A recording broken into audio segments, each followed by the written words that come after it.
So my name is Lutz Knappmann. I'm editor-in-chief of Börsen-Zeitung here in Frankfurt, and I have the pleasure to lead you through this afternoon and to lead you through an afternoon that focuses completely on the startups, 8 of them, who are competing against each other for the grand prize of 5,000 euros, but mainly for the grand prize of having the opportunity to pitch their business models today, to pitch their USPs, and to get feedback from our jury. So I'm looking very forward to what pitches we are going to see.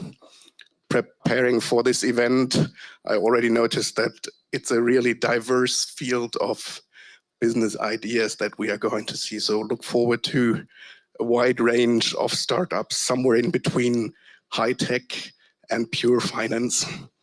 But before I dive deeper into that, I would like to introduce to you our guest speaker this afternoon. So she is head of department at the Ministry of Economics, Energy, Traffic and Urban Planning, let's say, in Wiesbaden. Please welcome Dr. Mandy Pastor on the stage. The stage is yours.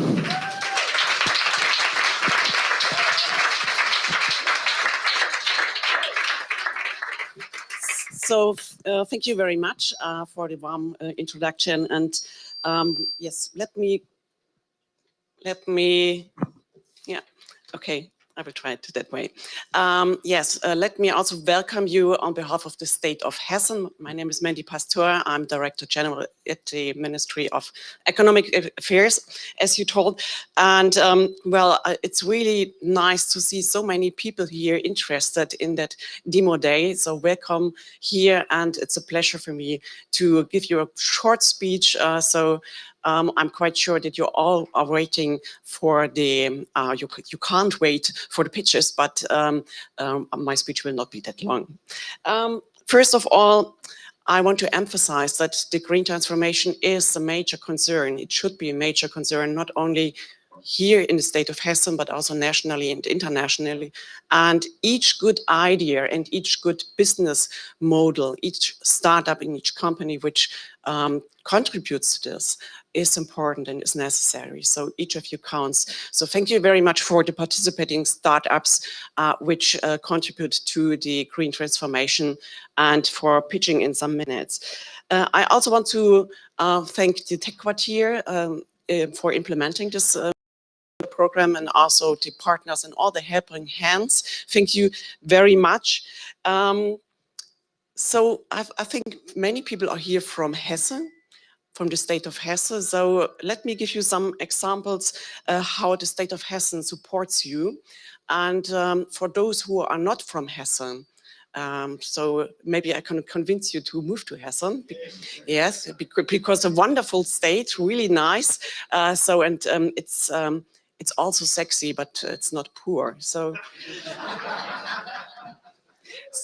let me give you some examples. Of course, the state of Hessen has an interest that the amount of startups increases, and in particular the amount of green startups or impact startups.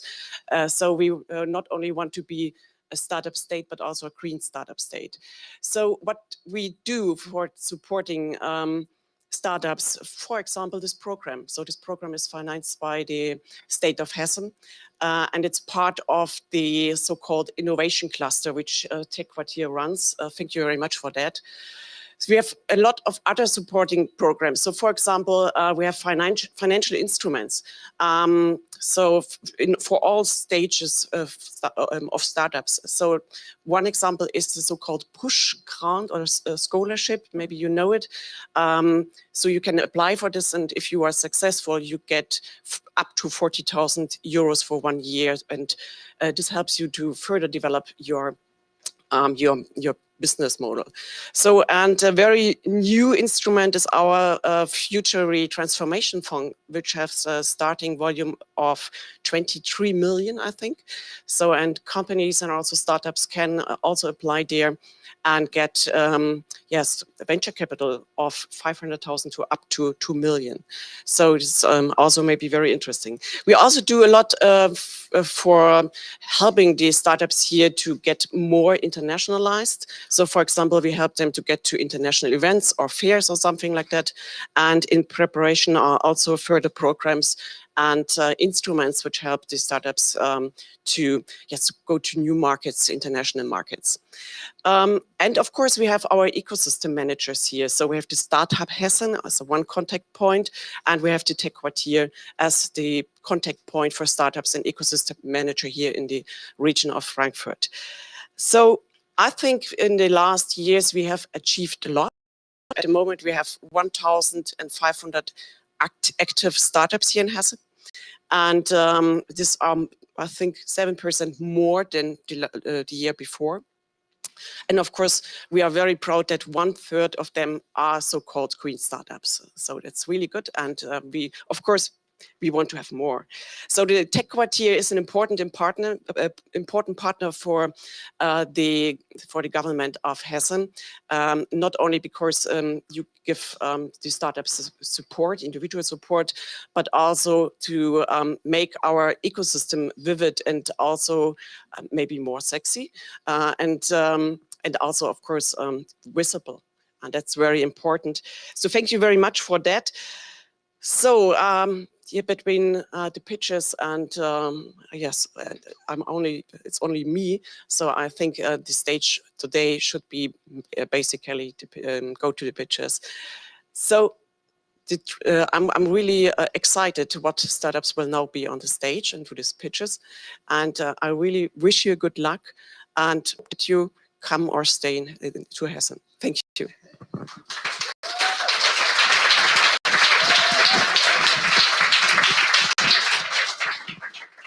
So thank you very much, Mandy Pastor. What I didn't mention in the beginning is that we can also send another warm welcome also to all the viewers outside in the live stream, because the whole event is being live streamed into the internet right now. And so the next thing that is going to happen is that 8 startups are going to present how sexy the startup ecosystem in Frankfurt really is. And we have a wonderful jury of 5 experts that are going to evaluate how they like the business models, how they understand and like your business ideas, and which of them they like most.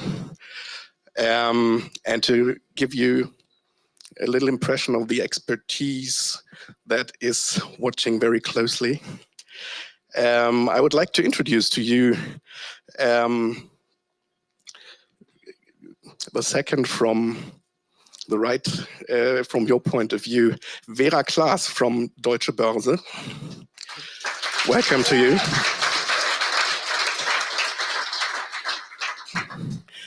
Next to her, Petra Sandner from Helaba, Chief Sustainability Officer.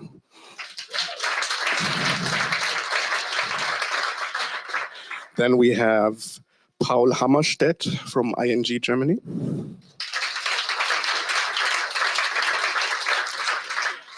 Then we have Matthias Lais from Neosfer, founder and managing director. And last but not least, Alice Rettig from Tech Quarter here in Frankfurt. So what we are going to do is have the 8 startups pitch in alphabetical order.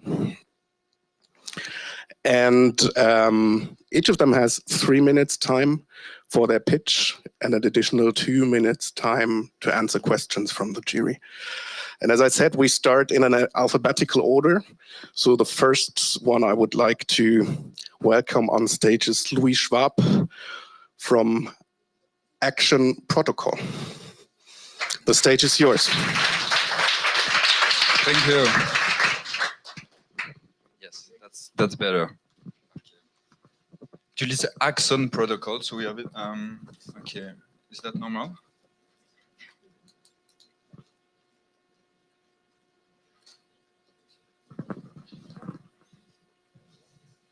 Suspense. No, that's the end.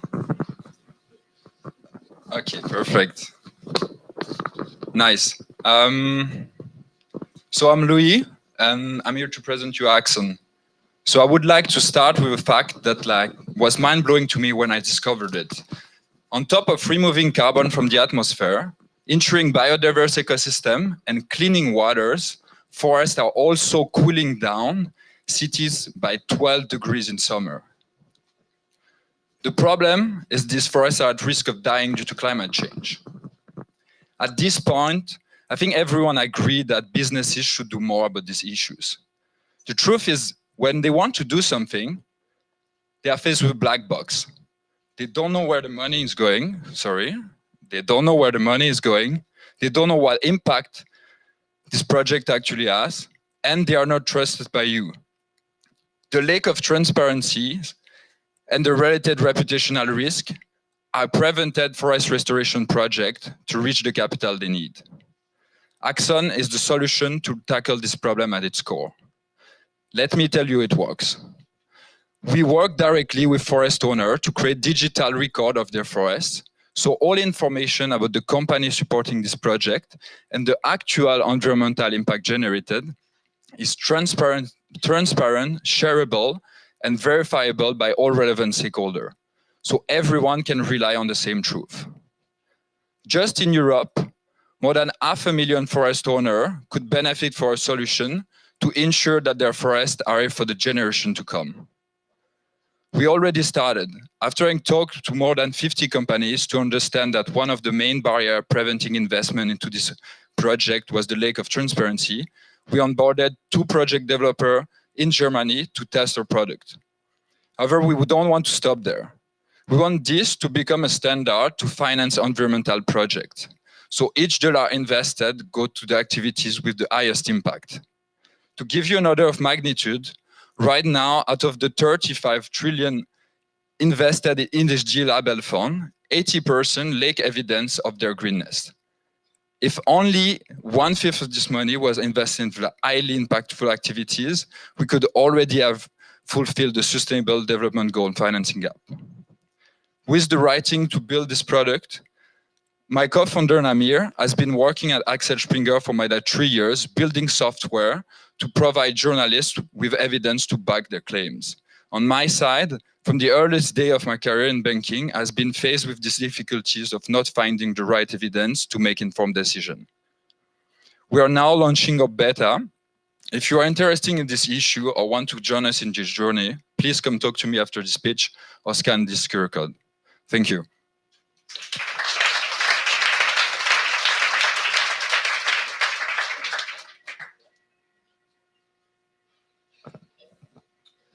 Thanks for the pitch. Maybe just start with, how do you want to make money? So what is your model? It's a SaaS business model. So we work as a SaaS on the variable of looking at the number of hectares, the size of the project, the number of hectares, and what are the variables that are monitored.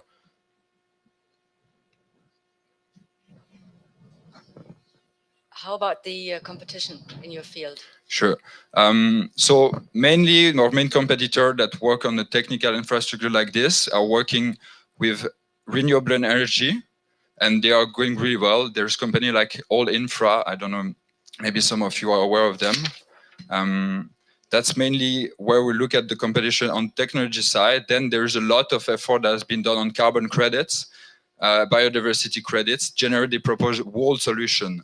Our focus is really to provide the technology solution to small and medium project developers to enable them to digitalize their offering.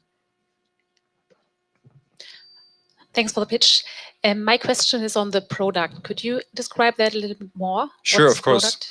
So it's like 3-layer product. We have one, this is the data layer, where we use open source and public decentralized data storage.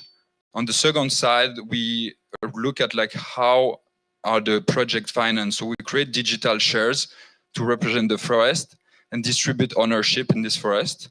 And the third side is integration with monitoring services to provide to monitor the performance of the forest. And this could vary from satellite image provider to remote sensing, depending on the variable that are monitored. Yeah, also thanks a lot from my side. How do you choose your landlords? So do you have a golden standard for them? And second question, how do you ensure, let's say, a sustainable tree planting? Yeah, good question. So basically, we don't choose the land owners ourselves. We work with forest restoration project developer and specifically forest restoration, because the focus of forest restoration is to either replant trees or enhance the current forest, but with, let's say, with the biodiversity and climate and overall climate resilience in mind. So you're going to plant like diverse tree species and this type of thing. So we don't do this selection ourselves because we're not climate expert, but we only work with like people that are experienced in these things and focus on this specific type of projects.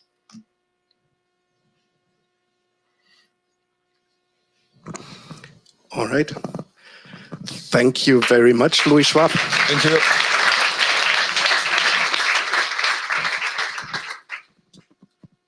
So let's move right on.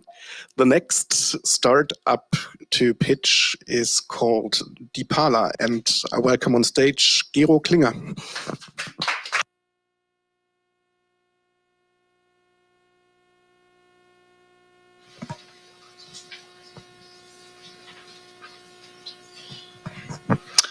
Hi, I'm very excited to present you Dipala today. We are a digital energy advisor unlocking renovation at scale. We have a renovation dilemma. There are 8 million houses that need to be renovated in the next 10 years. And on the other side, there's 60% unused capacity among general contractors next years. The underlying problem is twofolded. The owners, they don't know where to start, and the contractors' acquisition is very highly inefficient. Let's take an example. Tim has just bought a house. He wants to renovate, but he has no knowledge about it, and he just fears to coordinate all the different craftsmen. On the other side, we have Marcus, who's a general contractor. He has built 1,000 houses last year, and he has all the craftsmen to renovate a full house. But he says it requires 20 visits to acquire a project, and an on-site assessment costs 4,000 euro before making an offer, which can be rejected. We are solving this. Dipala qualifies leads for general contractors. So Tim asks us for information about renovation. We do a remote building assessment, suggest a renovation plan, and then we lead to the general contractor by generating a predicted offer, an accurate offer, and integrating the subsidies. So by the time Tim reaches and talks to Marcus, he knows exactly what he wants and how much it costs, so that Marcus can just start to execute the renovation. For the owners, it's for free. And the general contractors, they pay a commission of 4% per project. Last month, we forwarded 12 leads worth 2.2 million to general contractors. And if these houses will be renovated, we will save 1,300 tons of CO2 just for one house and 1 month. And here I want to highlight that we are cooperating with 2 different general contractors, the ones who do serial renovation and the ones who do conventional.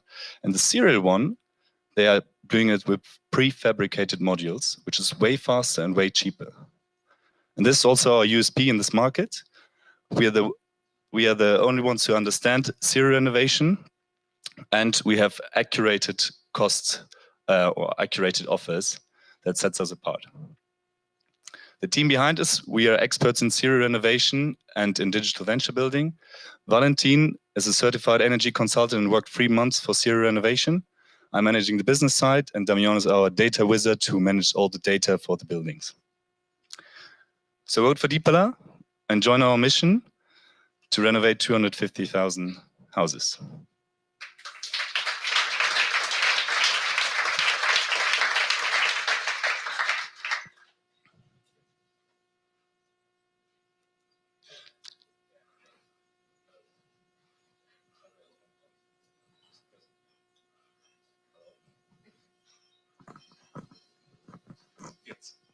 Hello. Oh, sorry, I'm a little bit stupid to use the thing.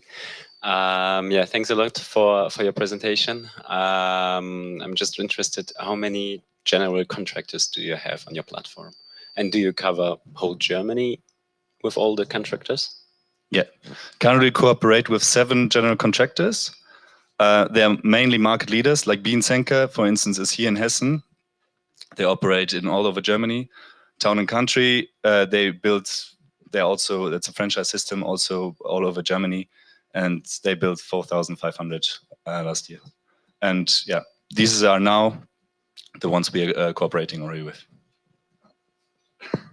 Thanks a lot for your pitch. Could you explain us this number, 1,300 tons, a little more? Yes. So we estimate that by one house, if we renovate it completely, then we can save 10 tons of CO2 per year. And in this case, when we have 12 leads, and we have this for the next, I mean, if you renovate, then you secure this for 20 years. Thereby you get to the calculation. And this will be just for the 12 leads from last month. Okay, thank you. How do you select the general contractors? Yeah, very good question so far. They are the market leaders, so there is a certain trust that we have in them, but we constantly need to also to track how they are running, how their business is going, because this in the future will be one of our duties as a platform manager to secure that they actually can execute. Yeah. And then maybe one question to the channel side. So what are your channels, how to, let's say, win the left side, so the house owners? And could you tell something about what is the cost of acquiring one customer? Yes, love the question because it's very important. So we have 3 channels. Currently, the most organic one is through energy consultation. That's how we get the leads, because we are listed, and we get organically the leads by people searching for us and on the website. The other 2 are the more that will actually scale. So here's the real estate market brokers, but not the normal ones, the aggregators, because they are in favor of the buyers. So they are also supporting us. The normal broker is always in a conflict between the seller of a house and the buyer of a house. And the banks, that's why we are here. We already have cooperations with mortgage brokers like DKB Grund and Wüstenrot, but the banks could be, with their portfolios, like a huge source of leads. And so here, coming back to your question to the customer acquisition costs, we are not going to do this by marketing because it's already very crowded. We need strategic partners, and thereby getting like a lot of leads through B2B partnerships. Yes. So do you track also the results, and do you store this somewhere? So the EPC labels and all the data on the EPC label, and do you have some sort of a business in mind for those data? Yes, so I have to also say we are very young still in this process. So this will be something we are tracking also on the platform. So we know exactly what is their current state and also what will be like the future state. That's also our selling proposition. We work when we work with the general contractor, because they have not the idea. That's our part as the energy advisor to track this, but also to communicate this to the end users. Does it answer your question? Great. Thank you very much, Gero Klingler.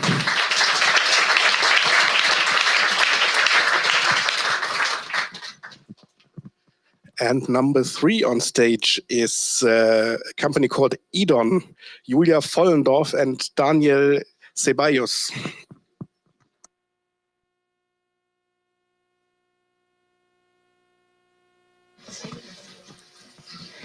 Hi everyone, a very warm welcome also from our side. My name is Julia, I'm co-founder and CEO of Edon.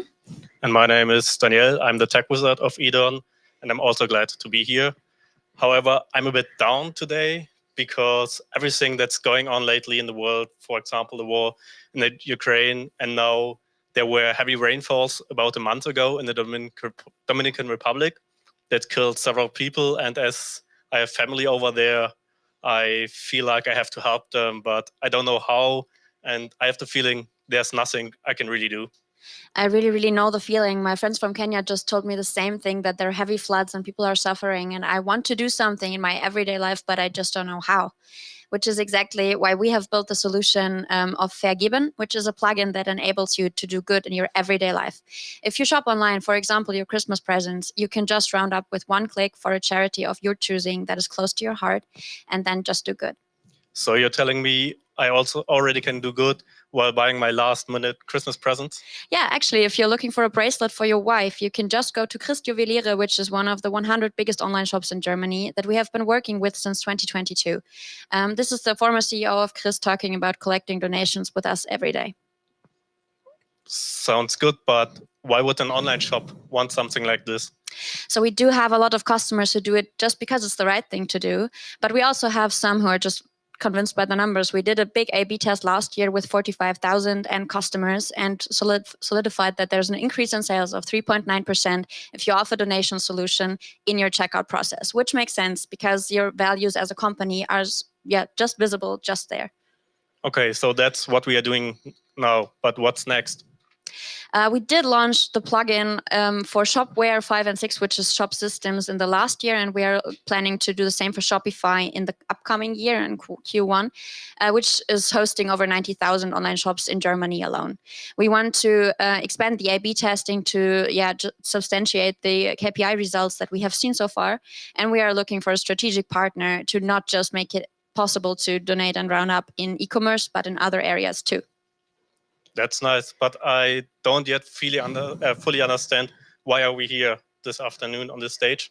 We are actually looking for partners, strategic partners that can help us to bring this even in bigger scales. So you cannot only just round up while shopping online, you can also do that while online banking. You can do it for your energy provider, for your telephone provider, everywhere where you have recurring online payments. So we would like to make this really big and make it easy to do good wherever you pay. Thanks, that's us. Thank you. And if you have questions, feel free.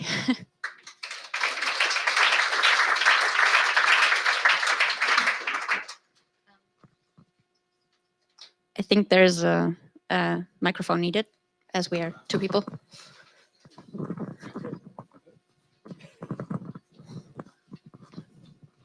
Hello. Yeah. Thanks a lot for the presentation. First question would be, what's the business model behind? So where do you get the money from for your business? Yeah, so the pricing model is basically two-sided. We do have a SaaS fee for the customers, like the corporates that we work with, which has been proven. We are currently also checking if we can participate in the increased sales that we are generating. But on the other hand, we also have a fee that is like for the processed donations that we offer, as it's way cheaper for the nonprofits than any alternative on the market, which is where I come from fundraising for nonprofits. And yeah, that's basically what we do. So what's the part of a donation that's going for administration? It's 15%. Yeah, it's your side, right? Or is it also the side from the NGOs? That's the NGO side. That's the NGO. Yeah. So you don't have any, let's say, administration costs that's going from the donation? No, it was very important for us that we only charge nonprofits if we really generate donations for them. I have done a lot of fundraising where this is different, where you just have to pay a lot upfront as a nonprofit, and it makes no sense whatsoever. So that's why we chose this business model. Thank you. How do you solve the issue of being a social company, but also a business-oriented company? Can you repeat the question, please? Yes. Check. Maybe I can repeat, as I think I understood. The question was, how do we solve the problem of being a social company and also a business-oriented company?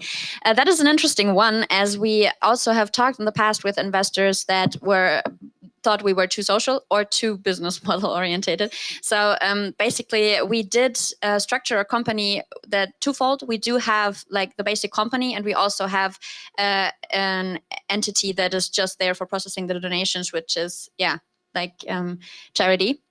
So we have two structures that we can work with to forward and process the donations, and also have the company hosting the software solution and help companies build software wherever they need it to work together with nonprofits and process donations.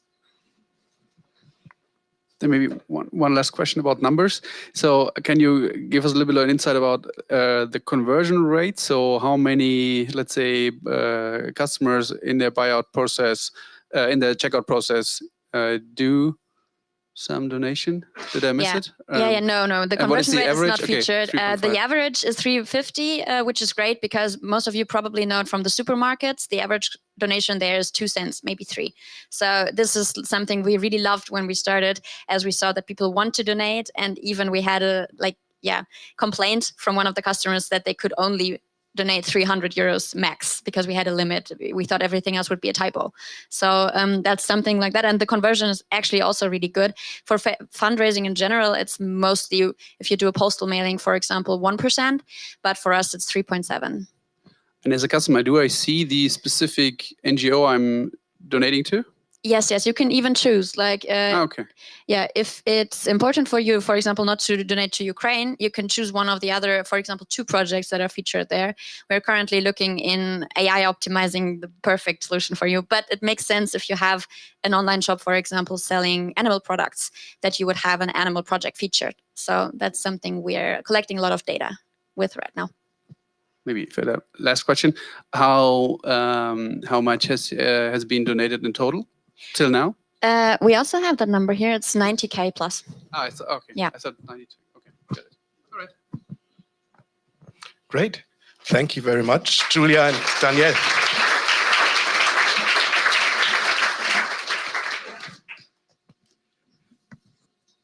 So we are already at number 4, company Exaloan. Please welcome Romy Ritter.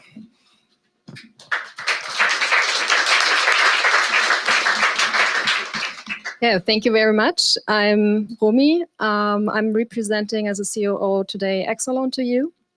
And Exaloan essentially solves big data problems for investors. So essentially we score credit for performance and for sustainability.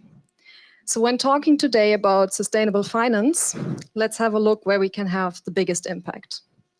Essentially, this is in fixed income, because we need to equip lenders to essentially transform that $300 trillion global debt from brown to green. This is the challenge.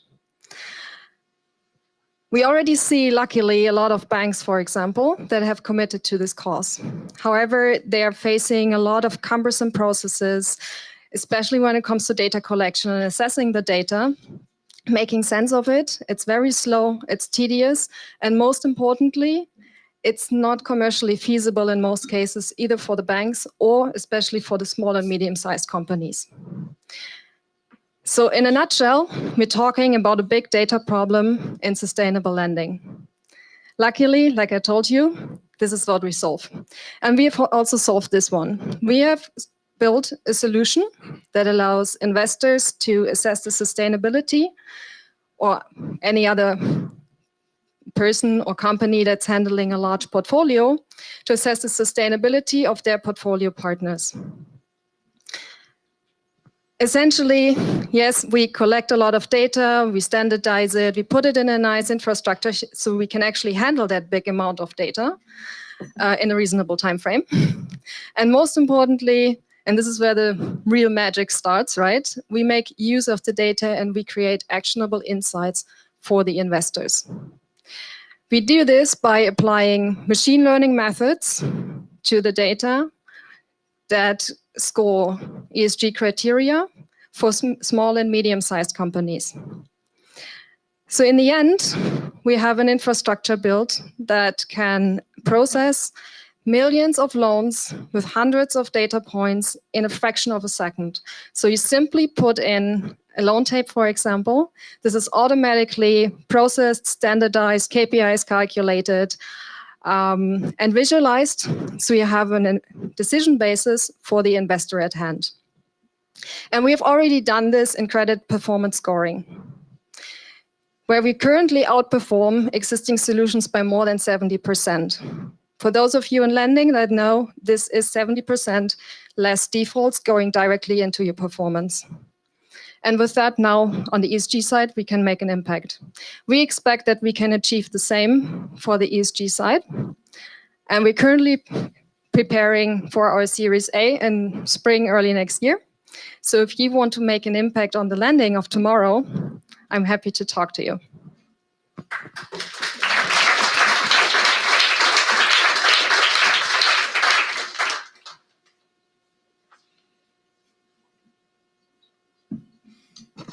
Who likes to start? So your clients are the investors or are the financial institutions? We cater from the credit side. We work with investors like asset managers or funds that like to invest in digital lending. On the ESG side, we're specifically focused on loan originators, so banks, online loan providers. And where would you see yourself positioned compared to competitors at the moment? Because there's a lot of going on in the ESG data landscape. Of course.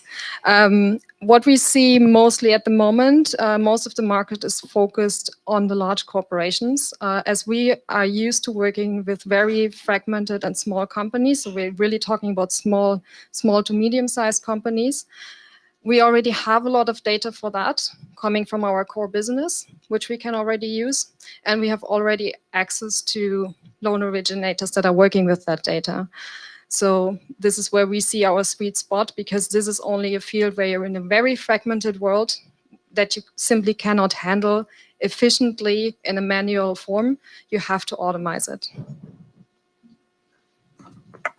Thanks, Romy, for that pitch. Can you give us some more detail on the team, please?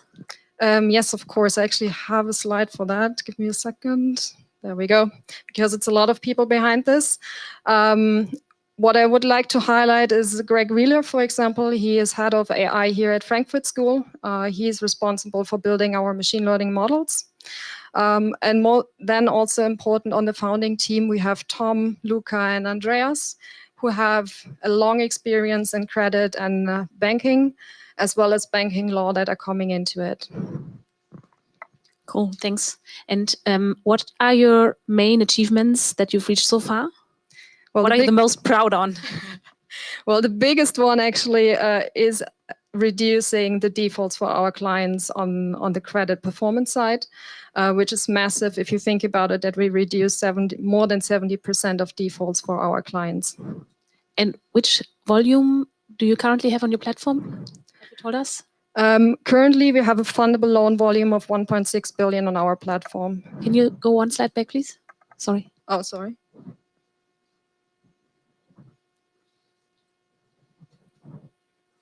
Cool, thanks.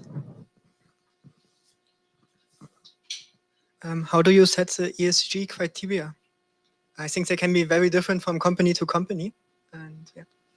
Well, essentially, we want to have a comparable criteria, right? So we're always looking at comparable metric for each of the companies. So, for example, if we're looking at carbon emissions, of course, we want to look at carbon emissions for all of the companies. So I'm not sure if I understand your question, right? Okay. Then maybe on that, can you a little bit more about how you get the data? So, yeah, I mean, talking about very small enterprises or small companies, how do you get the data from them?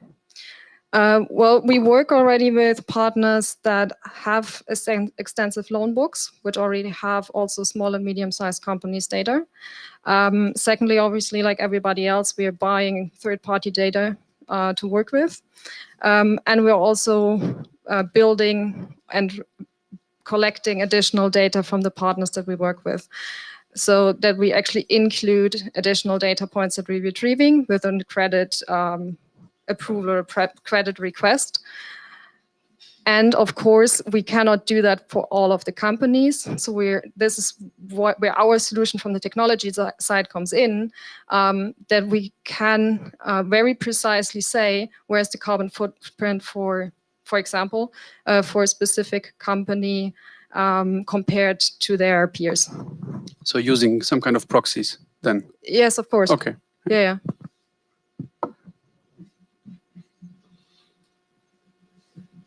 All right. Thank you very much. Romy Ritter.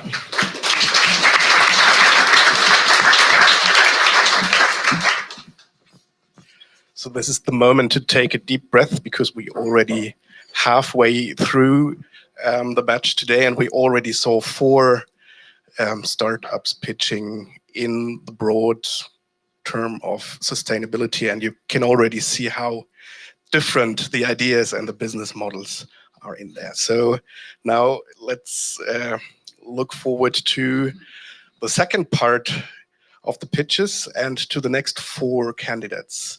And I'd like to welcome Thorsten Ratzlaff from Freeze Carbon. Good luck. Thank you.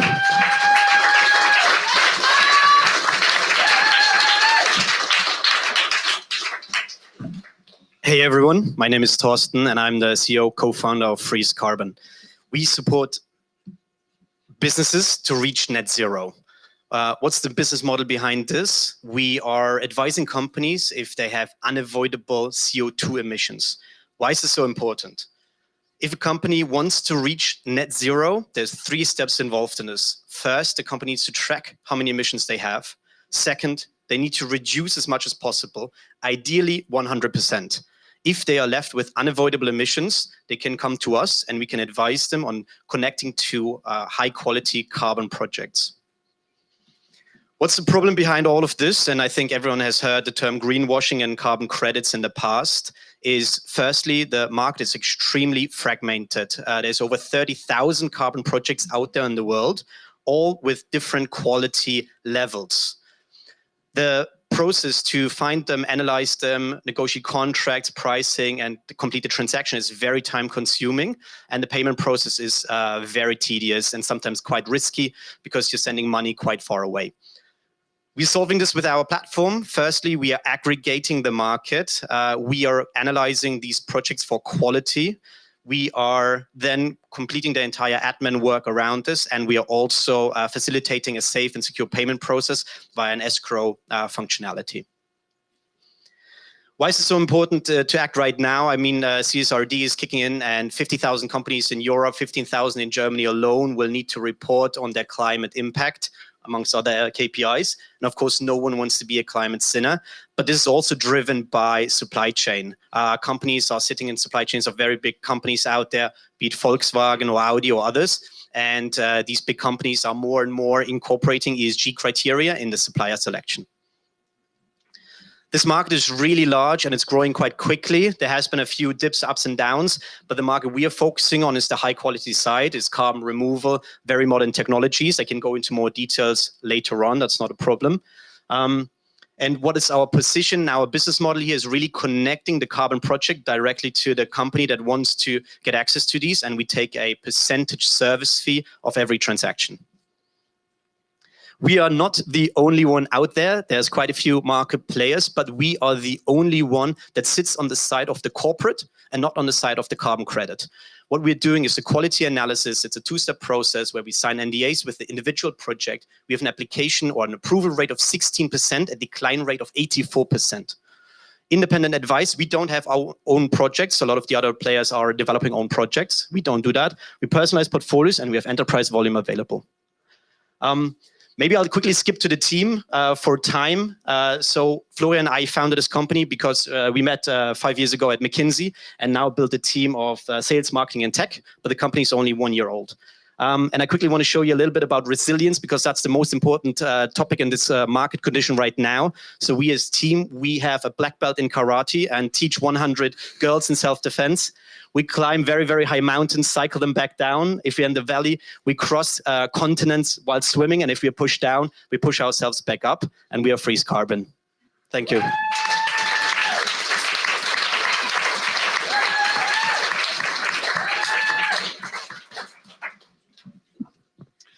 Thanks a lot. Maybe in terms of business model, is it also consulting business or pure marketplace, just getting the fees for the, let's say, transactions that are happening there? The financial model is a pure transaction on the percentage of the revenue that is flowing. However, status of the market today in the sales process, especially at the beginning, we are advising a lot and supporting the clients to understand this market, understand the quality criteria, understand the risks, understand greenwashing, and so on. Okay, and how you ensure that after there's at least once transaction happened, then the two players then connect without your platform? Fair point. There's lots of interesting nuances. The way we are handling this is first, the projects on the platform are anonymized, but once they get the invoice, they see who the company was. This is absolutely true. What companies like to do in the past, because this market has been around for over 20 years now, is they are changing projects regularly. So if you shop for a new project, so to say, in the coming year. Projects are getting sold out quite quickly. They might not have the supply next year. So therefore, we don't think this is a very large problem in the medium term. Okay, thank you. How do you validate the projects? Yeah, this is the key question for us, quality. So we have a two-step process. The first step is outside-in analysis, where we look at the projects. In this process, we decline a lot of project categories by default. For example, currently we don't have any forest projects on the platform. We don't have solar, we don't have wind, we don't have cook stoves. If you've heard these terms, please come to me and speak later why we don't have them on the platform.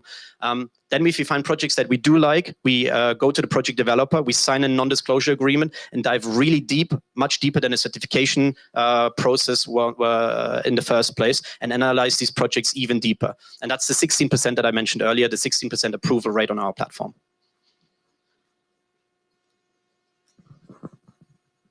And how do you, I mean, in the carbon credit market, there is a lot of sort of uncertainty at the moment. Is it a Kyoto certificate, or is it according to Paris, and which country, and so on and so forth? So how do you ensure that there's no reputational risk, and in the end, the credits that you sell over your platform or through your platform cannot be counted as a true sort of compensation certificate? Perfect. This is one of our quality criteria, double counting, nationally determined contribution, and is it Article 6.4 eligible, and so on. Again, we are conservative. We're on the corporate side. We don't have to sell credits. We help the corporates get to net zero. So we exclude all the credits that we're not sure about, but we also speak to the projects regularly. Has been a change in Indonesia. Indonesia is currently assessing to keep everything in their own country. Some of the African countries are doing this as well. So then we rather exclude them. I think in China, 2021 and older vintages are not allowed to be sold internationally anymore. In Germany, there's certain project types you can't claim. So we on the conservative side and just exclude it completely. How do you attract customers or companies? Because, I mean, everyone has a decarbonization pathway and it's long, right? So you have a couple of years and everyone is working now to reduce. And in the end, of course, the percentage you can't reduce, you need to do something, right? And it's, let's say, at the end of the road. So how do you engage with customers now? Yeah, very, very nice question. And actually, this is a beautiful question because there is many companies out there in Germany that are already net zero. They've not talked about this. They're family owned, they're founder owned. They've been thinking about generations. They've been thinking about sustainability much longer than any of the startups out here. And we talk to them and help them get their funding. They are already funneling into these projects, into the right projects. Some of them have funded projects that didn't show impact at the end. So we're helping them transition their portfolio, whilst we're speaking to the companies that are already really advanced in a sustainability journey to then hopefully be the right party once they get to that point. Thank you very much. Thorsten Ratzlaff.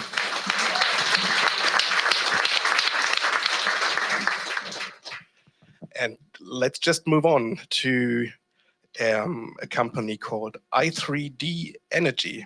Christopher Ripp, the stage is yours. Thank you for the warm introduction. Welcome to i3D Energy. We, as an impact startup, help our customers, industrial enterprises, to reduce their energy costs and their carbon footprint with the use of AI and the technology of digital twins. Our customers face actually three problems: high energy costs and CO2 emissions, which are actually highly intransparent. They both has to be lowered. And of course, they're facing current and upcoming ESG and sustainability reporting duties. And they have a fourth problem, actually. They're doing energy management most of the time with Excel. And Excel is not sufficient enough to face the complexity of these challenges, because we need data-driven processes and decisions in every company. So think about a new world where we provide you a energy management platform that uses your energy monitoring data, and as a result, we provide you with reduced energy costs and an increase in sustainability. And how do we do that? First, you can import your meter devices, even as a non-technical expert, to our platform, and then you literally draw your energy monitoring areas on the OpenStreetMap, for example. And because of that, we provide you with highly intuitive data visualizations and pinpoint your energy inefficiencies on these maps. It also works for any of your floor plans, technical pictures, or even photos that you took of your system. In addition, your CO2 emissions connected to your energy consumption are automatically accounted. And there's one more thing. We also provide an AI that continuously forecasts your energy demand and optimizes your storage, your energy purchase, and your own generation on site. And as a result, we suggest you continuously a CO2 and cost minimal energy supply mix. And we have a successful proof of concept. We showed that an automated CO2 counting is possible. Our AI showed that a CO2 saving potential of up to 12% is possible, and we saved 90% of the manual reporting effort for the university, just to name three of our benefits. And our business model is based on two pillars. We have the platform licensing, and we provide specific consulting for digitalization of energy monitoring. And the market is huge, €500 million in Germany, but it's competitive as well. But we stand out. We provide a platform that combines the multi-energy visualization and data aggregation with CO2 accounting and an AI optimization for your energy mix. And our team is highly diverse, combines energy engineering knowledge, IT, and business development. And our journey just begun. We come from the university, developed our MVP and our business model, founded the GmbH, acquired the well-known pharmaceutical company Stada as our first pilot customer, and next year we start to come up with our new customer program, i3D Energy Innovators. And that said, your vote for us today is a huge leap towards a sustainable future of tomorrow. Thanks.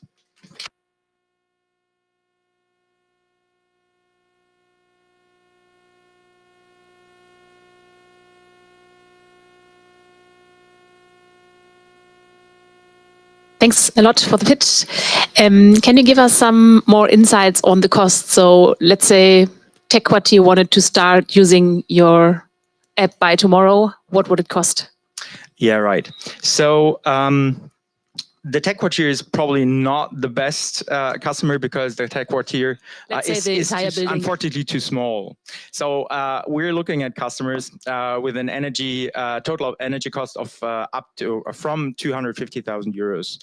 And the cost of our software, the minimal licensing price is 10,000 euros per year. And in addition to that, if you require consulting to digitalize your energy monitoring, this comes on top.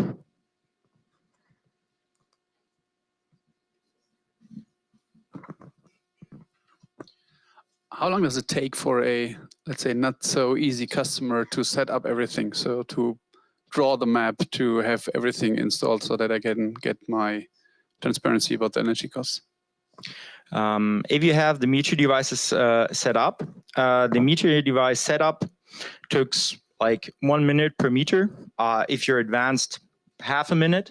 The uploading of the picture, 10 seconds, and then drawing your energy monitoring area on that picture, 20 more seconds. So it's up to getting that map ready, half an hour if you have multiple monitoring areas to define. Okay, then I need another timing point. How long does it take you to convince the customer? So sales cycles?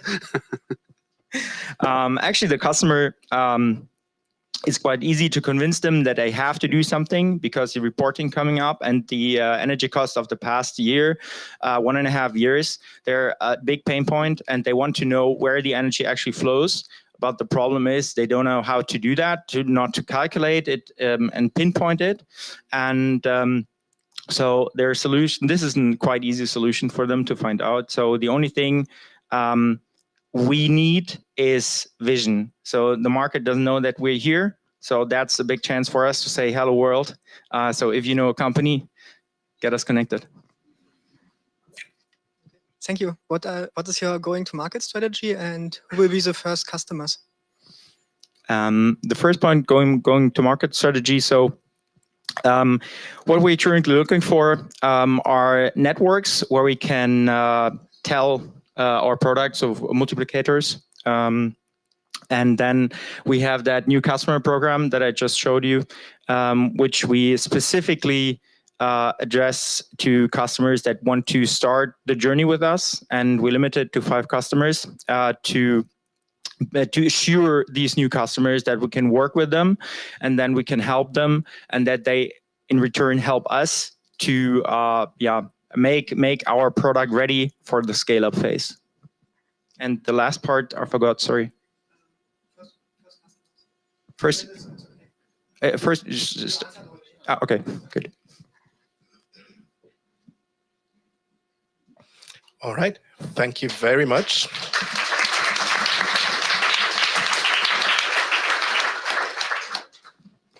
So we've reached number 7.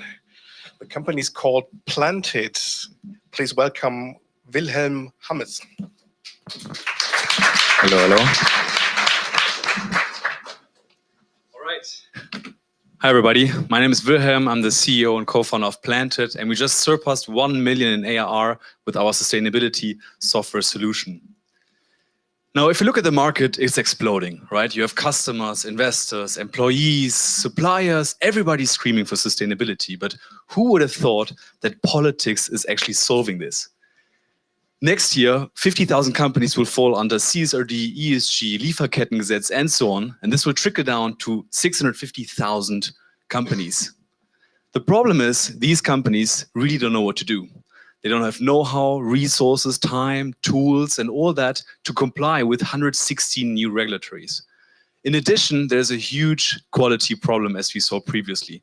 There's greenwashing, there's low-quality carbon projects, and all that. And that's why we built the most sustainable, the most holistic sustainability solution in the market. On the one side, we measure your corporate carbon footprint with a software. We help you with all the regulatories. In addition, we help you to decarbonize your company. In service-based companies, we can actually decarbonize them by up to 93%. In addition, we then help you to plant climate-stable mixed trees in Germany, so we improve your handprint, as we say, so that company forests can create their own company forest with us. Lastly, we support you in the communication. You get a digital company forest, and we have proven green claims which not fall under greenwashing. Now, in the past 2 years, we surpassed 1 million in ARR. We have a very high capital efficiency of 0.82%. We have a nice CAC to lifetime value ratio, and we really found product market fit, as you can see down here with the logos. Now, the market is also super crowded, right? There's many software solutions out there. Some of them focus on CO2 only, others do ESG, others do CSRD, etc. And there's a few that can do all of that because companies don't like to go to 4 different places. But as we saw previously, quality is king, right? Marketing is one of the biggest drivers for this topic. And by coincidence, it's also the biggest blocker and insecurity for companies. Now, sometimes I get asked, okay, how did we do that in only 2 years? And I always say simply because we have this amazing team. We have Jan, our forester, who is also a TÜV certified CO2 specialist. We have Cindy, who's a brand marketing expert. Jonas, our CPO, he scaled to Unicorn, a B2B SaaS company before. Julian, he's our CFO. He raised 10 million in a Series A before and is now working for us. And lastly, Heinrich, king of operations. Time is up, and thanks for your questions.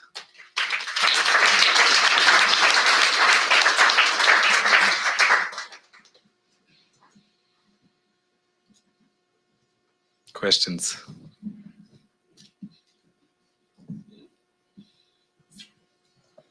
Who goes first? Yeah, thanks a lot for your presentation. Can I understand a little bit more about your dashboard? Because I mean, I can imagine you have many different companies with different input data, right? And different portfolios and so on. And how do you, let's say, personalize this to all the different companies? So we mainly focus on service-based companies because the footprint is relatively easy and we can really decarbonize them to a minimum, you know. And then if they improve their handprint with us, with the high quality projects, they can even get net positive. But really crucial is this decarbonization, which is, in my perspective, attacking the problem at a root cause. You know, we have to get it down.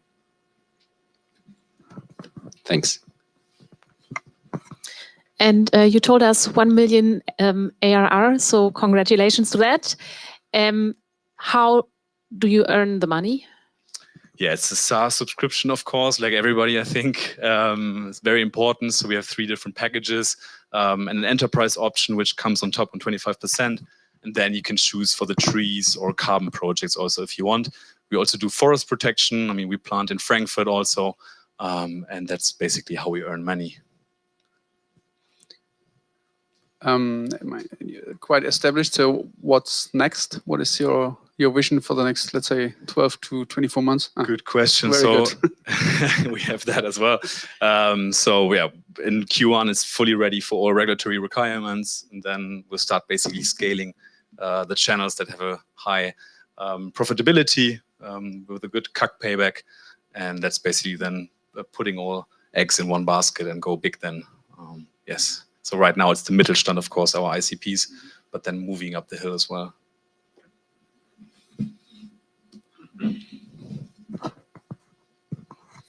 And maybe last question, some details on distribution strategy again. Yeah, so we are engaging now for multipliers. I mean, there's Wirtschaftsprüfer that need tools, consulting agencies, like a lot of other players that need tools because you cannot do it with Excel. So we are partnering up with some of them so that they can basically multiply that to the companies. And end of the year, we're thinking of internationalization. So right now we're in DACH and then going further. All right.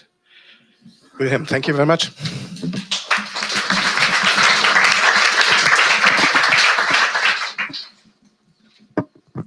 So the next and the final contestant, Lukas Siebeneicher, are loaded. The stage is yours.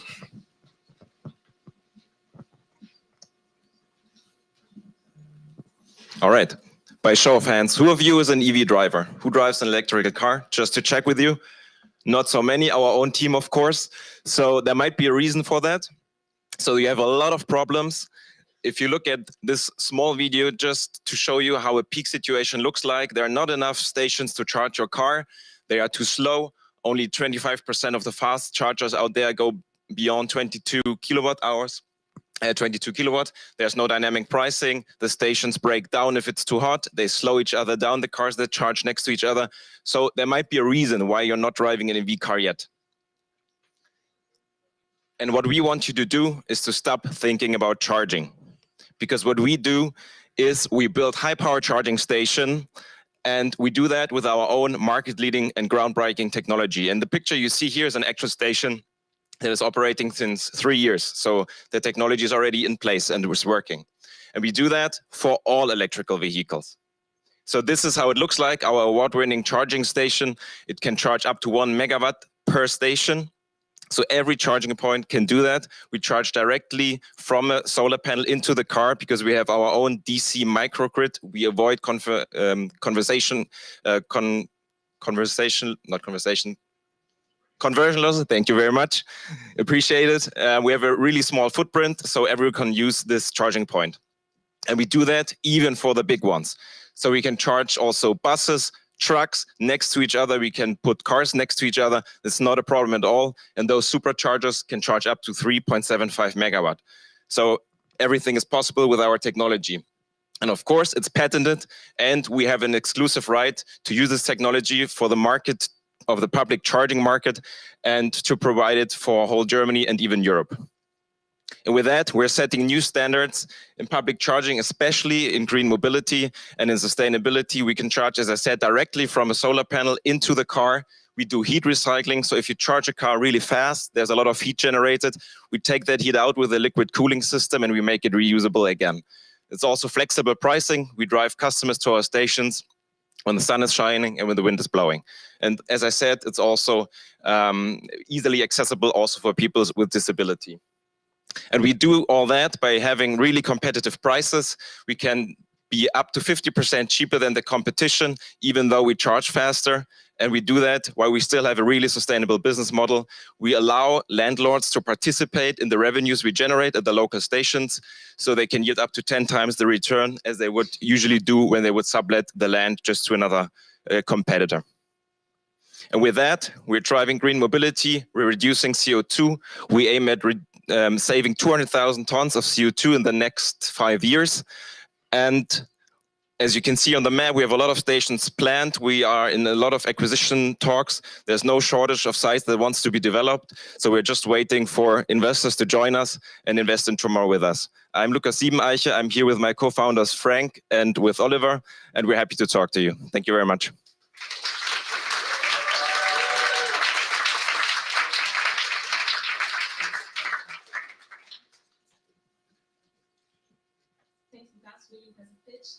And how are you funded so far? Self-funded. It's bootstrapped. Oh, thank you. So, how to scale? I mean, in the end, it just has to be at every station now.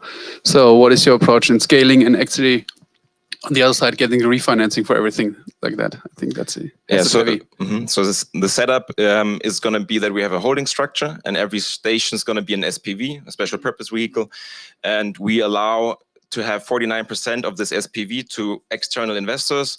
And obviously, we're also going to take an investment in the holding company. But yes, it's a really resource intensive business. So we need a lot of money, that's for sure.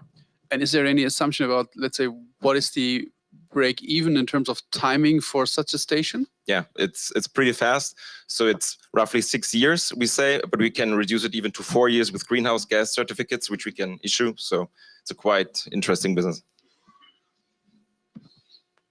Can you tell us a little bit more about the competition?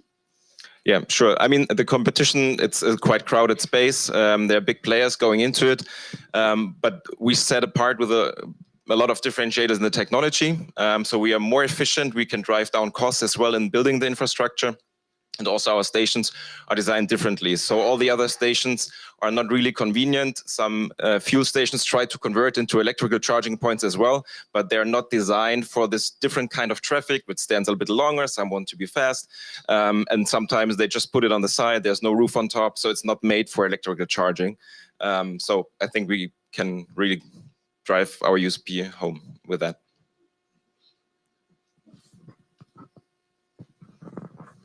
How much space do you need for one charging station? So can I build one next to the building here?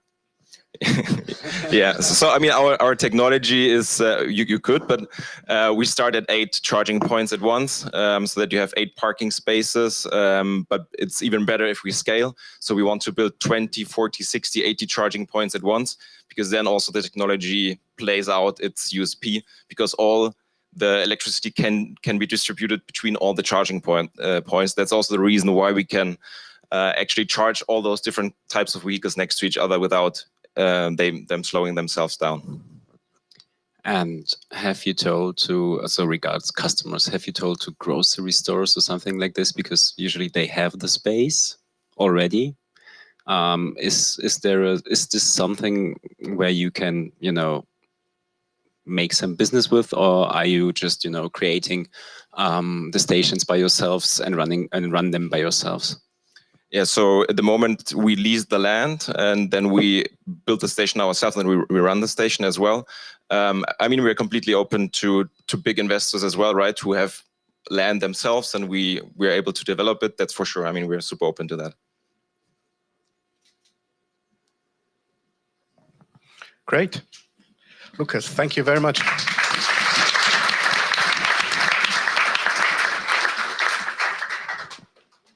So, ladies and gentlemen, these were our 8 startups this afternoon.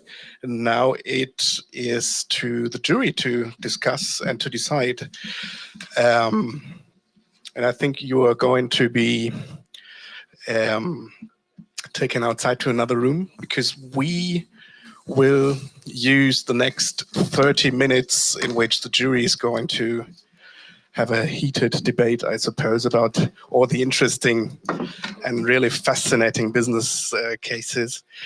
We will use the next 30 minutes for a little discussion and a bit more deep dive into the markets our contestants are in right now. And I'm very happy to welcome back on stage Julia from Edon, Christopher from i3D Energy, and Thorsten from Freeze Carbon, and last but not least, Sebastian from the Tech Quarter, to join me for a few minutes of discussion.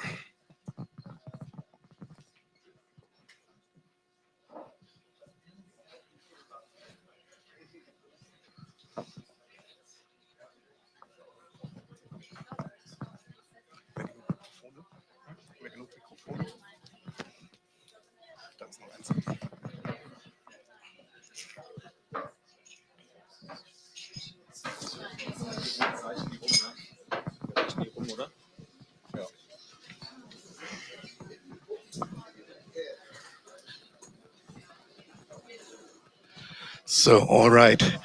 Thank you very much to all of you for coming back to stage and to being open for some more questions about you and your business. I would like to start with a question to you, Thorsten, because you mentioned the term resilience in your presentation. What I wonder is, when you started thinking about your company, about your startup, compared to the present days, how severely has the market, has the climate and the business area changed in that time, and how far are you away from the environment you actually plan to be in? Yeah, thank you very much. I think super interesting question, because in our market, when we started in March only, it was only 2 months after the big Vera scandal around greenwashing. This was actually a little bit what gave us the energy to go into the market, because we saw how much capital was flowing into these projects and wanted to support the companies to identify the right projects, but also wanted to steer them towards what we showed earlier with the steps to track, reduce, ideally 100%, but then go with the last step. Where are we now is that more scandals are coming to the market. I think, without naming too many brands, but Lufthansa was just sued 2 weeks ago for exactly this thing. And this steers the client conversations a lot around the topic. So many bad actors in the market are tainting a little bit what's going on. And we hope that this would recover quicker, but it's not. But that's okay. And on top of that, we have a little bit of a recession going on, or a market slowdown, market calm down. So for us, as you saw in the picture, we all come from a bit of a sports background. We said, we make it this year, it's a tough year, but then after that, everything is much easier. So we take it from that side. Great. Julia, I would hand that question over to you as well, because your business model basically relies on, let's say, generosity of customers. Coming from a time with extremely high inflation, running into a recession, how hard is it to argue the business model you have in such an economic environment right now? It's a really good question. Thanks a lot.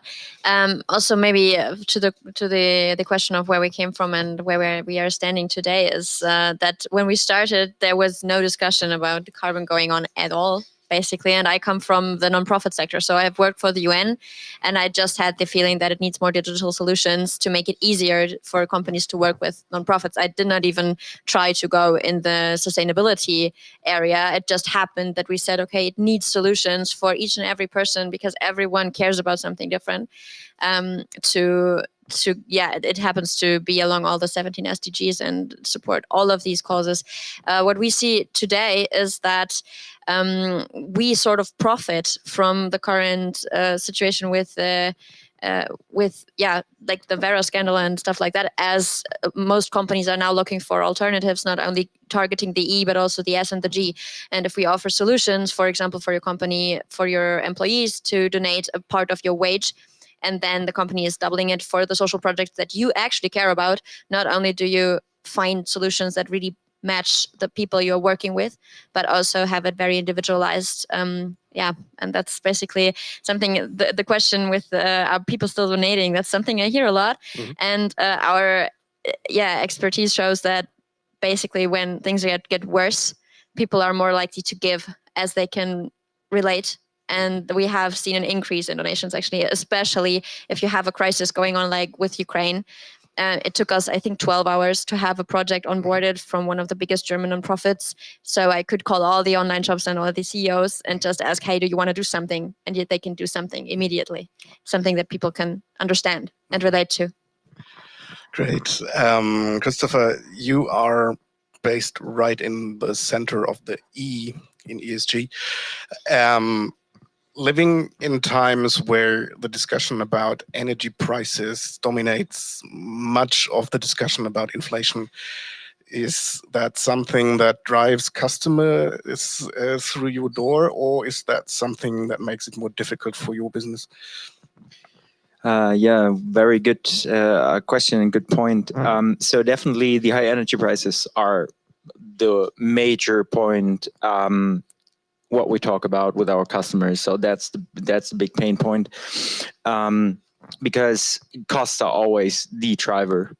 But at the same point, when we talk about the necessity of a digital energy solution, which tells them not only to reduce the cost, but also makes the CO2 emission transparent, we always say, be aware of what comes in the future in terms of reporting, because we saw a lot of numbers about the reporting duties and how many companies, but for CSRD, if you look up to the year 2027, the CSRD affects 600,000 German companies. And currently, most of them have no idea how to obtain their CO2 emissions at all. And there's one solution. Of course, you could hire a consultant that most of the time works, but you simply don't want to do that every year, right? Sebastian, looking back in the last several weeks working with all the startups and all the participants in your incubator, from your perspective, what is the biggest challenge you were mirrored that all those people are facing? Well, I guess this is a question we should ask the founders as well. First of all, this is an incubator that has been designed and supported by a lot of partners, right? I think this is really the magic about the network here. With a lot of really supportive corporate partners, consultancies, the ministry funding it. So without actually the network, it wouldn't be, I guess, as attractive as if we just did it on ourselves, with a small team. And for us, and that's actually the key metric, right? Can we provide impact by providing this platform? Is that helping you to grow? Is it helping our partners, our clients, our customers, to solve challenges? And if so, then I think we did a good job, and the platform has this justification. And I hope time will show. For us, it's not the first incubator we are running, but it's actually one incubator we want to do in a repeated fashion, repeated next year, and really build the community about ESG. The first feedback we got from our pilot here is that the focus makes a lot of sense because it addresses a big challenge. And I hope this provides chances for the startups to grow.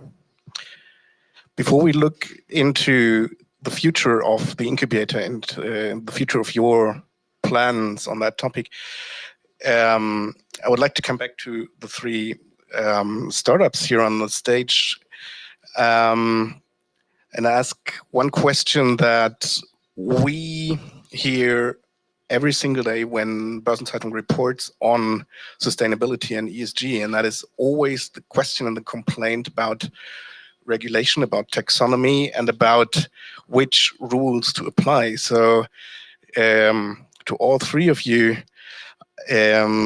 how big is the challenge of kind of the foggy and unclear political and regulatory regime in terms of ESG for your business? Let's start with you, Julia. Yeah, obviously it's like a pretty complex topic to cover. For us especially, I think the very interesting thing is that it will also take a long time.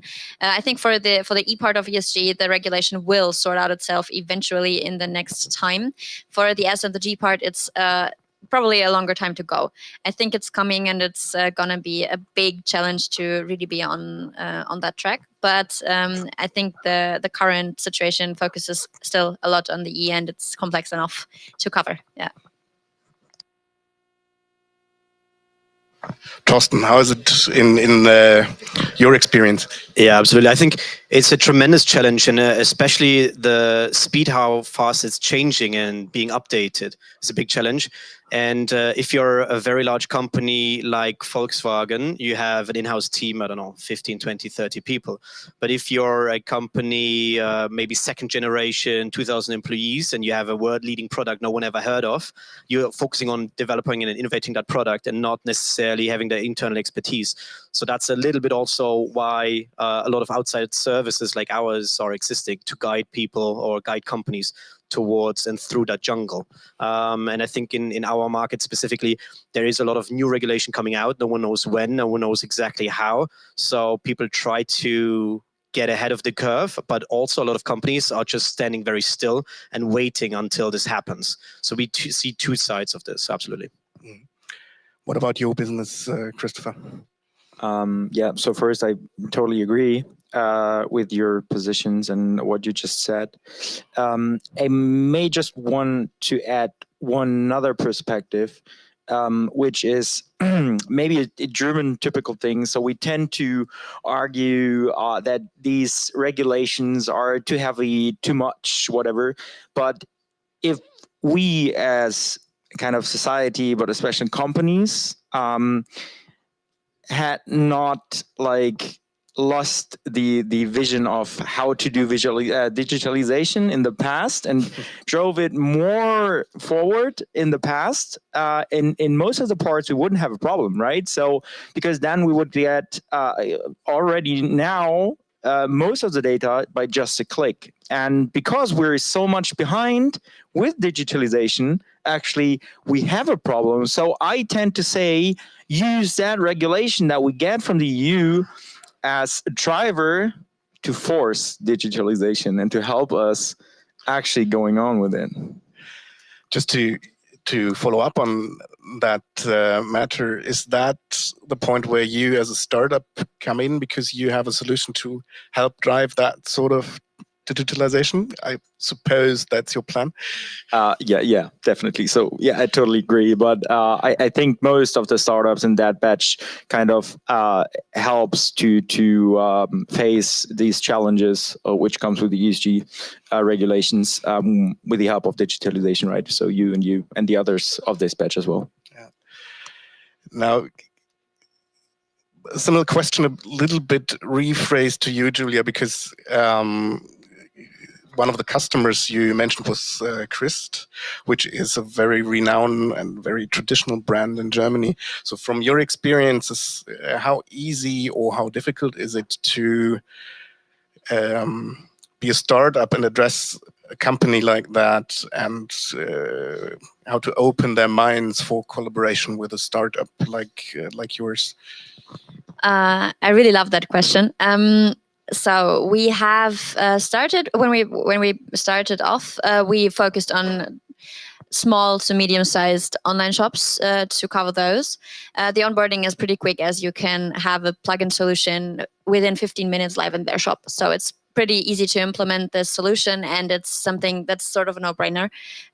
So you just have to find a way to cover a big number of shops in a short time, which is a solution that took us some time to build, but now we have it. And now we did focus on also targeting the big online shops in that area. We talked, I think, to mostly all of the 100 biggest shops there already. And I think what is really interesting is to see that in the e-commerce market, you do see a shift in paradigm right now, as most of them try to get active. But I also had the experience that especially in e-commerce, there's one person working on sustainability for several thousand employees, and most of the time they did not even yet learn that kind of topic, so they're pretty lost.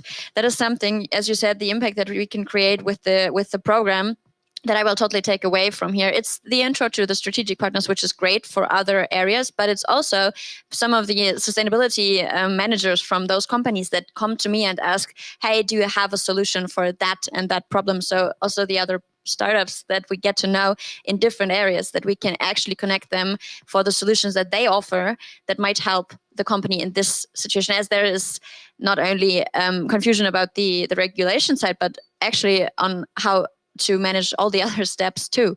So if one of the expertises that we can bring to the table is to help them really, get better arguments on how to open up the new steps within their own companies, and to have better business cases to present to their boards and to their investors about sustainability, and also to support the other startups in that process, which is an amazing thing to do, I think. And for the other markets that we see is that, especially in the banking sector, we do get a lot of feedback that it's hard to launch a sustainable banking product, for example, and make customers understand what it is. How to make it visible and understandable for everyone, and that's where we come in. So what about your experience, Thorsten? The customers you mentioned in your presentation are also very renowned brands. So how did you convince them to listen to a startup in that rather complex matter of carbon footprint? Yeah, absolutely.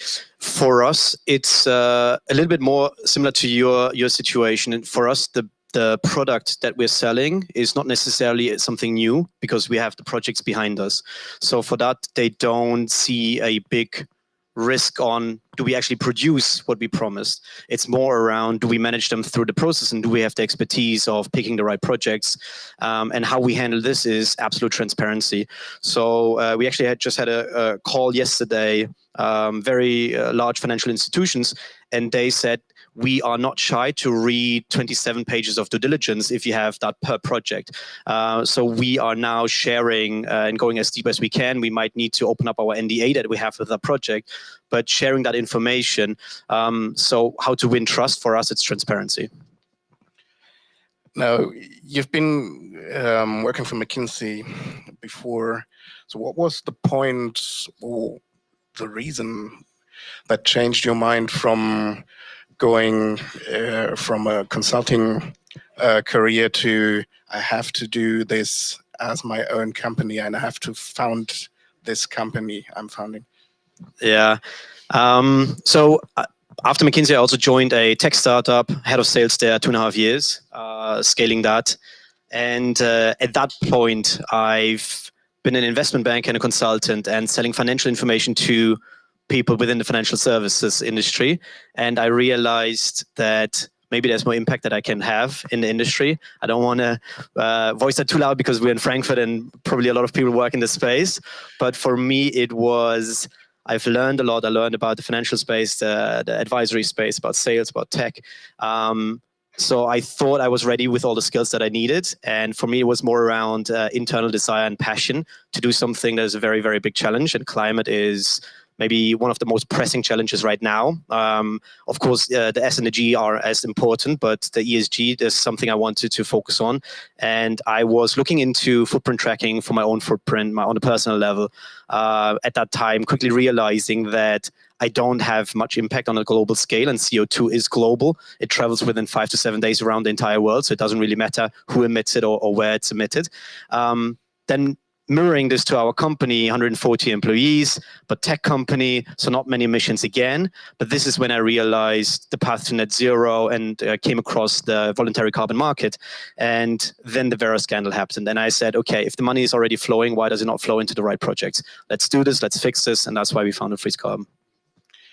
Christopher, when I understand your way correctly, you basically founded the company right after university. So what made you decide not to go for a corporate career, but to take the risk and found yourself? Just to make that correct, I did that before. Actually, I studied physics, so I'm a physicist. Did my master degree. Then I worked in a strategy management consultant company focused on the energy industry here in Germany. And then I kind of had the same moment like Thorsten.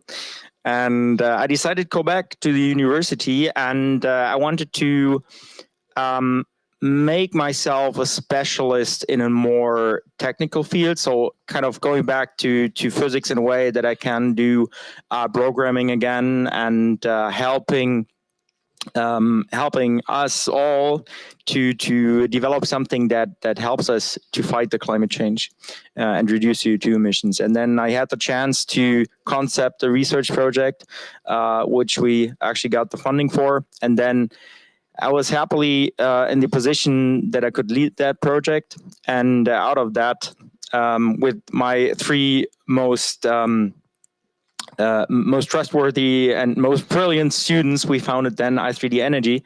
So yeah, that's the actual story. So I tried it in the industry, but then I thought, let's get back and to find an idea to found.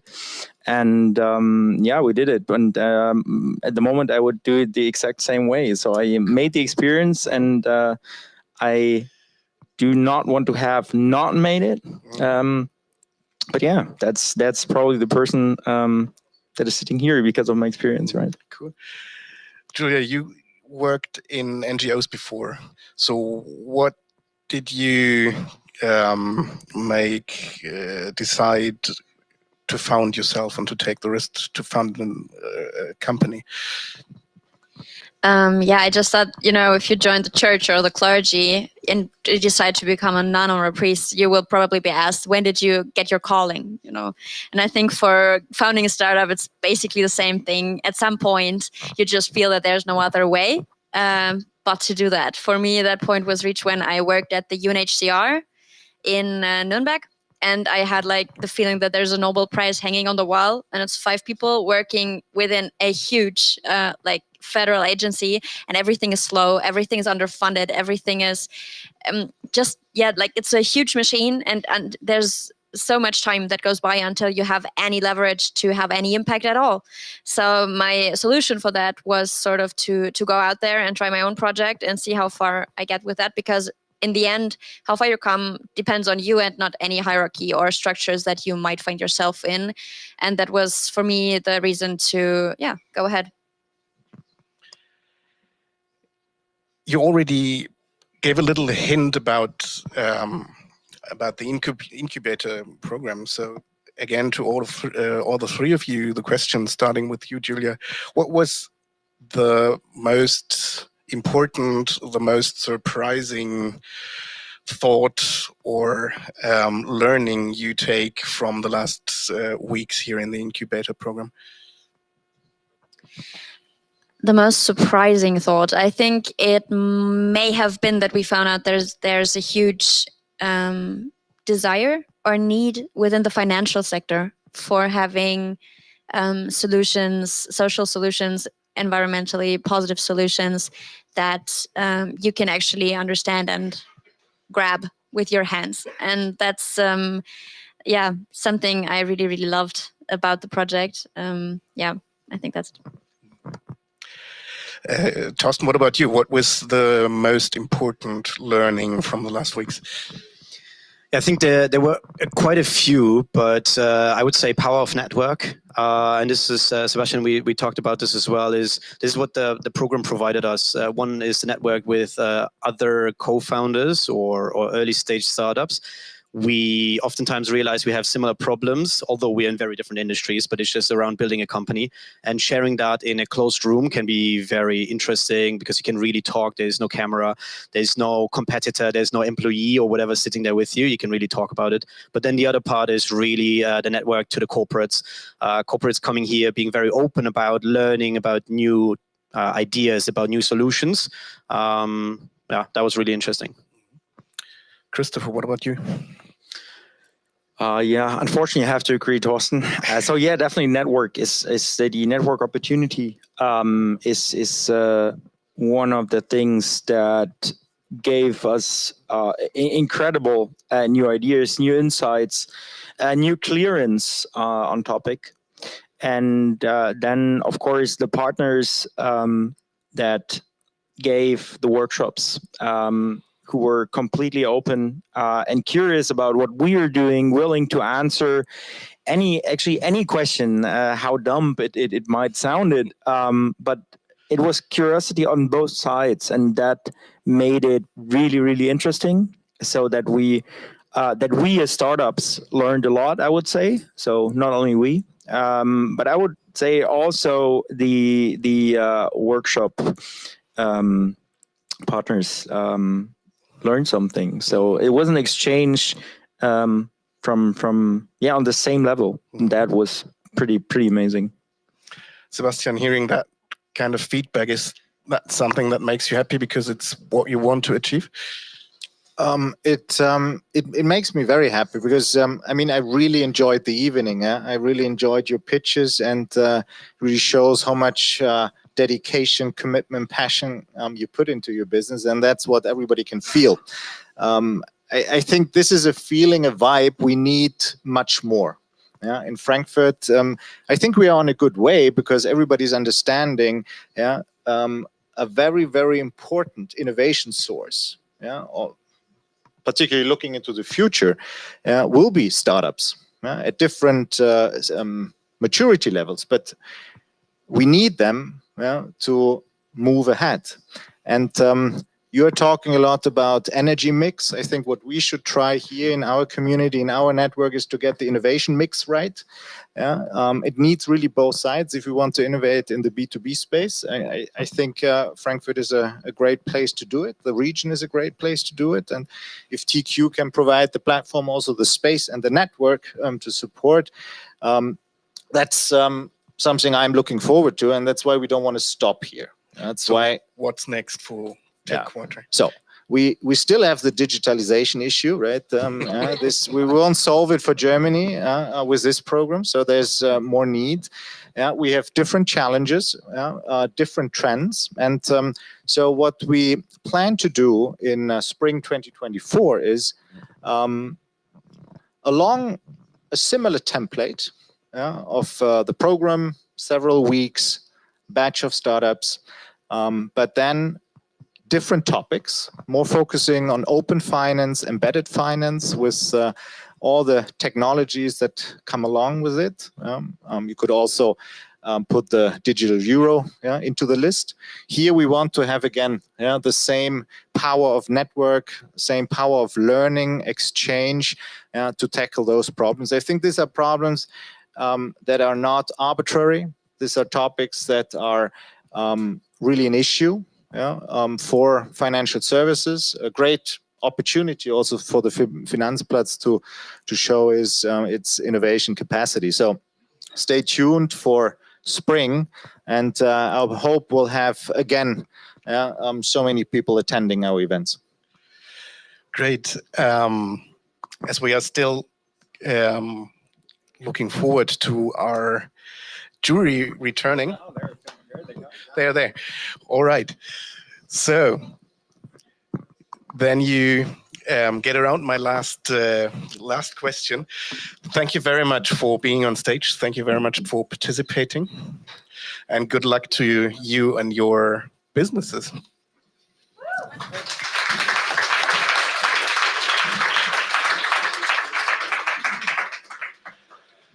So, ladies and gentlemen, now the moment of truth has arrived. The jury is back. And I suppose, as they are all still smiling, they have agreed on a winner. So who of you wants to announce the decision? You do. So let's start. All right.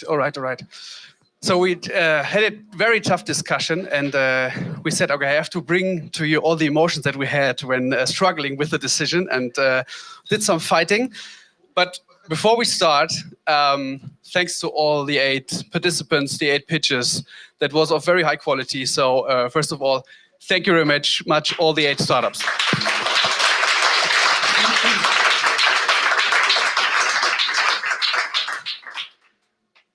So, and then, yeah, it was a quite tough discussion. Then we had a sheet and filling in some numbers, and then we came up with all the numbers, and it was very, very tight.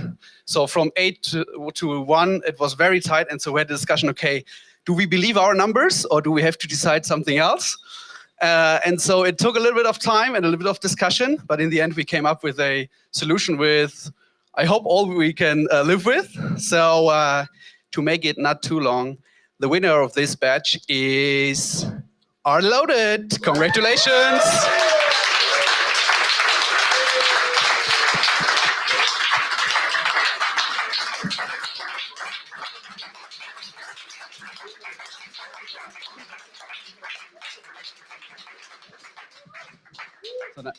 I thought I understood we have nothing to give you, but there's a very nice slide for you. So, and a price of 55,000 euros.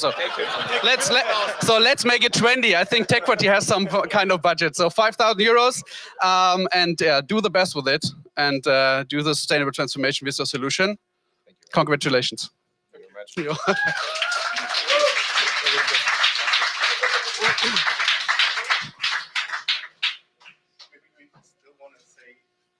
Some words about why you decided the way you decided. Okay, so now I have to remember the last 30 minutes. No, actually, what convinced us was first of all the technical solution and the impact that you can create with your solution, and that's all said not against the other ones, but more positive for you. Actually, with the one question about how can you solve the capital side and to get it all running, but I think you'll find a solution for that. But in the end, it was the technical solution and the impact that can be created with such solution. And also, let's say innovation or grade of innovation that you have in terms of hardware device, etc. So that was the main point that convinced us. Thank you very much. So congratulations to R-Loaded.